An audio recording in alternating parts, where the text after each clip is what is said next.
নমস্কার বন্ধুরা, আমার হাতে তোমরা যেটা দেখতে পাচ্ছ এটা হচ্ছে গরম গরম মায়ের হাতের পিৎজা। তোমরা যারা যারা অনেকটা টেস্টি খাবার, পিৎজার থেকে 100-200% খেতে অনেক টেস্টি। তো দেখতেই পাচ্ছ পিৎজার শেপটা কেমন হয়েছে।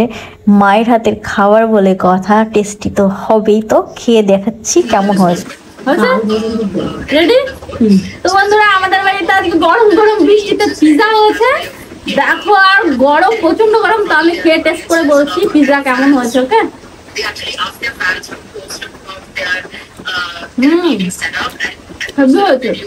তো এর ভেতরে কি কি আছে সেগুলো বলছি। কাঁচা লঙ্কা আর পেঁয়াজ কুচিয়ে দেওয়া আছে, নুন দেওয়া, আর এই যে পিৎজা হচ্ছে সেই যে গোলটা হয় না,